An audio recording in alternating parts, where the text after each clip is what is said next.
If you're listening to this, you probably think you know what it's like to be a book.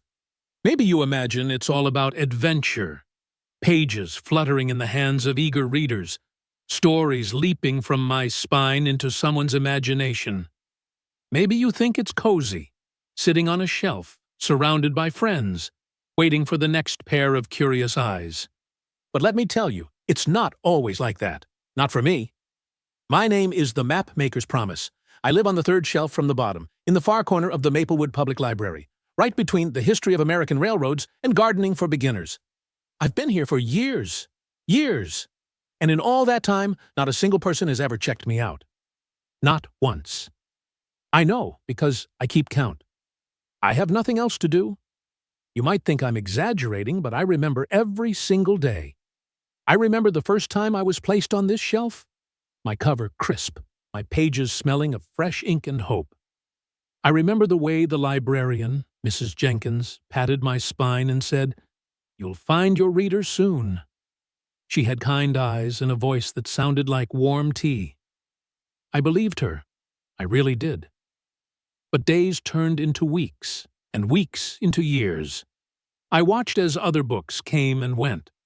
The Great Gatsby was always in demand, whisked away by high schoolers with sticky notes and highlighters. Harry Potter barely had time to catch its breath before being snatched up again. Even gardening for beginners got a little action every spring when the sun came out and people remembered they had backyards. Me? I just sat. I watched. I waited. Sometimes I'd get hopeful. A little girl named Emily would wander down my aisle, her pigtails bouncing, her eyes wide with wonder. She'd run her fingers along the spines, pausing just above me. My heart, if a book can have a heart, would pound. Maybe this time. Maybe she'd pull me out, flip through my pages, and take me home. But she never did. She always picked The Secret Garden instead. I can't blame her. That book has a beautiful cover. I started to wonder if there was something wrong with me. Was my title too boring? Was my cover too plain? Did people just not care about mapmakers anymore? I tried to listen to the conversations around me, hoping for clues. Sometimes I'd catch snippets, kids talking about superheroes, parents looking for cookbooks, teenagers whispering about romance novels. No one ever mentioned me. But I didn't give up hope.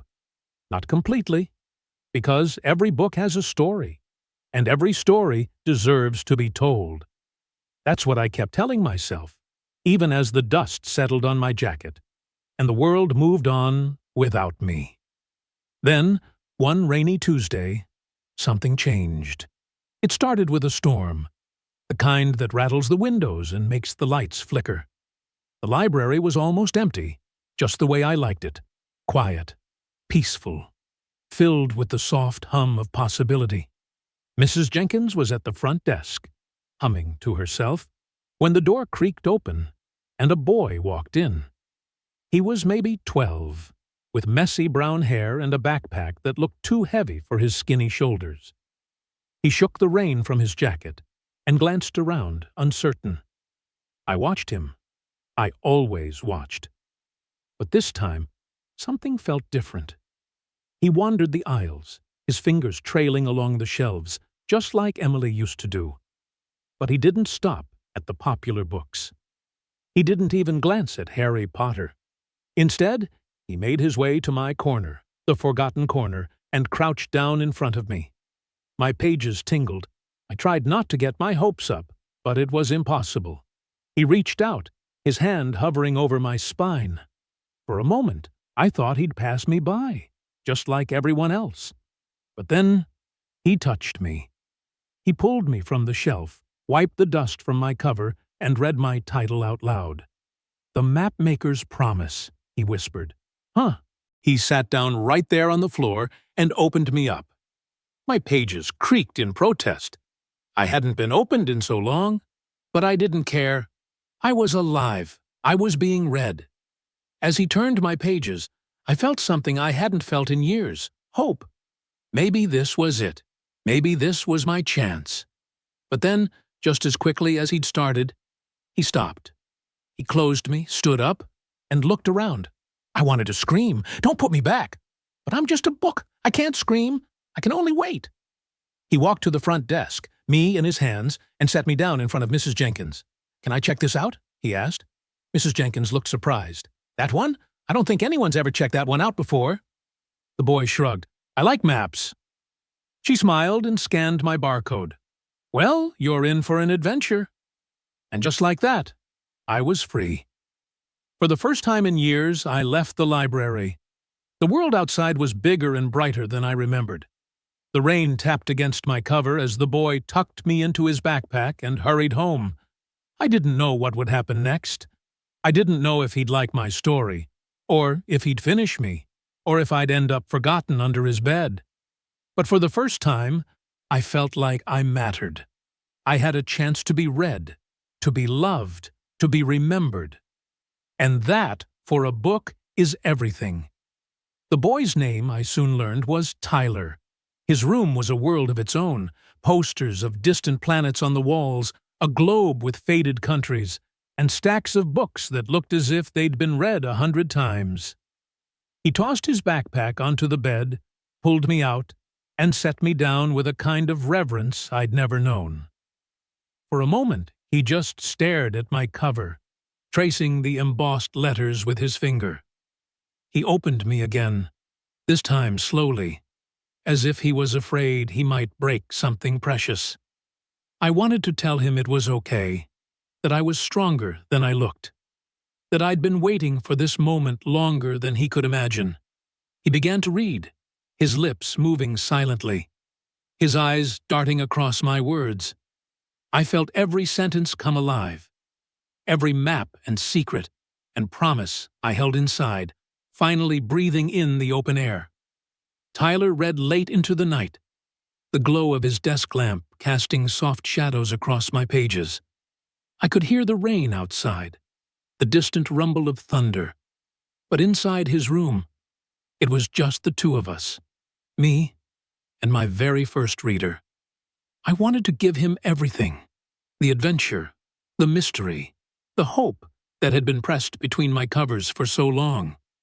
But as the hours passed, I noticed something else. Tyler wasn't just reading for fun. There was a heaviness in his eyes, a kind of searching that went deeper than curiosity. He paused often, staring at the maps I held, tracing the routes with his finger, as if he was looking for something he'd lost. Sometimes he'd sigh and close his eyes, and I wondered what kind of promise he was hoping to find. The next morning, Tyler tucked me under his arm and carried me to school. I'd never seen so many people. Kids laughing, teachers shouting, lockers slamming. Tyler kept me close, his fingers gripping my spine like a lifeline. During lunch, he sat alone under a tree and opened me again, letting my story spill out into the sunlight. That's when I heard them. Voices, sharp and mocking. "Hey, Tyler, what are you reading, man? Looks boring." A group of boys stood nearby, their sneakers crunching in the grass.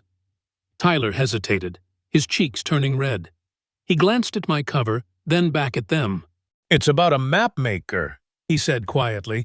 It's actually pretty cool." They laughed. "Yeah, right. You and your nerd books." For a moment, I thought Tyler would close me, shove me back in his bag, and walk away. But he didn't. He kept reading, his hands steady, his eyes refusing to meet theirs. The boys eventually wandered off, bored by his silence. That's when I realized something. Tyler needed me as much as I needed him. Maybe more. That night, back in his room, Tyler read the part of my story where the Mapmaker faces a choice. Follow the safe path everyone expects, or risk everything for a chance at something extraordinary. Tyler's hands trembled as he turned the page. I could feel his heart racing, his breath catching on the words. He whispered, "What would you do?" I wanted to answer. I wanted to tell him that sometimes the bravest thing you can do is believe in your own story, even when no one else does.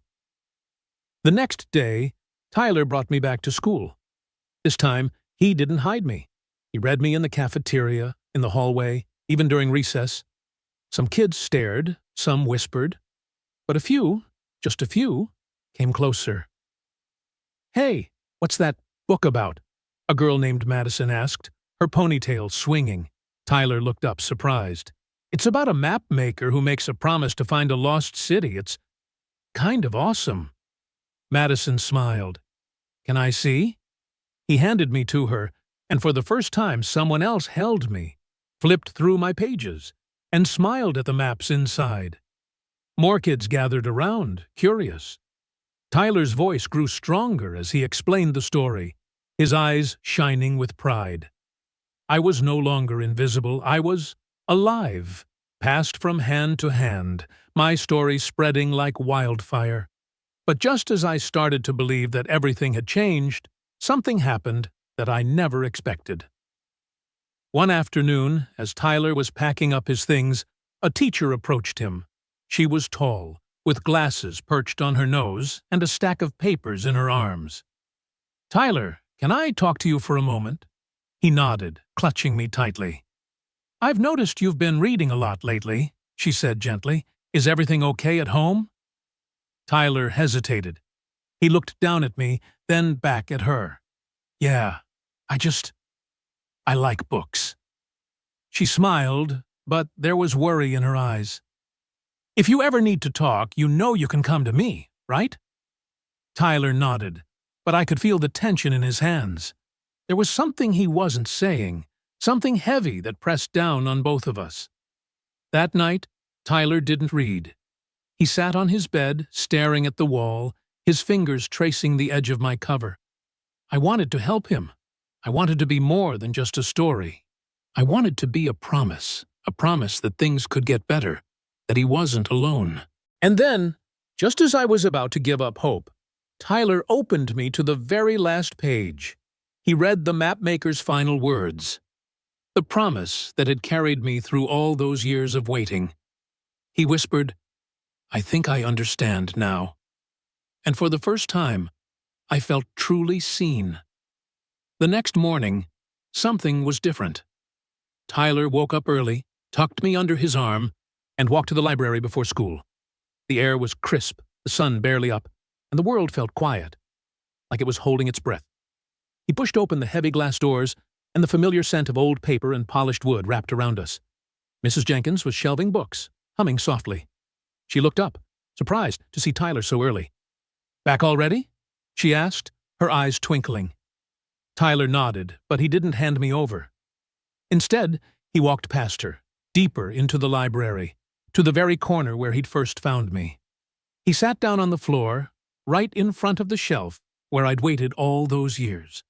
He opened me one last time, reading the mapmaker's promise again. I could feel his heartbeat in his hands, steady and sure. Then, he did something I never expected. He took out a pen and, with careful, trembling fingers, wrote something on the inside of my back cover. "If you're reading this, you're not alone. This book found me when I needed it most. Maybe it'll find you too." Tyler. He closed me gently, stood up, and placed me back on the shelf. But this time, I didn't feel abandoned. I felt full, like my story had grown bigger than my pages, like I was carrying a piece of Tyler with me now. Days passed. I waited, but it was a different kind of waiting. I wasn't just hoping for someone to pick me up. I was ready for it. I had something to offer, something more than just a story. And then, one afternoon, a girl with bright red sneakers and nervous eyes wandered into my aisle. She ran her fingers along the spines, just like Tyler had. When she reached me, she paused, pulled me out, and read my title. She smiled, sat down, and began to read. When she reached the back cover, she found Tyler's message. I felt her breath catch, her fingers tracing his words. She hugged me to her chest, and I knew, really knew, that I was no longer just a forgotten book. I was a promise, passed from one lonely heart to another. From that day on, everything changed. More and more kids found me, drawn by the secret message inside. Some left their own notes, little scribbles of hope, encouragement, or just their names. I became a kind of secret friend, a quiet companion for anyone who needed to know they weren't alone. I watched as the library changed, as new faces came and went, as the world outside spun on. I saw Tyler sometimes, older now, stopping by to check on me, to smile at the growing collection of messages inside my cover. He never took me home again, but he didn't need to. He knew I was exactly where I was meant to be. And so, I wait, not with fear or sadness, but with hope, because I know that someday, someone else will need my story. Someone else will need the promise I carry.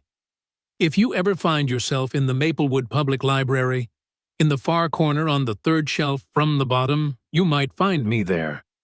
The Mapmaker's Promise. And if you do, open my cover. Read the words inside. Know that you're not alone. My story is yours now, too. And that, for a book, is everything.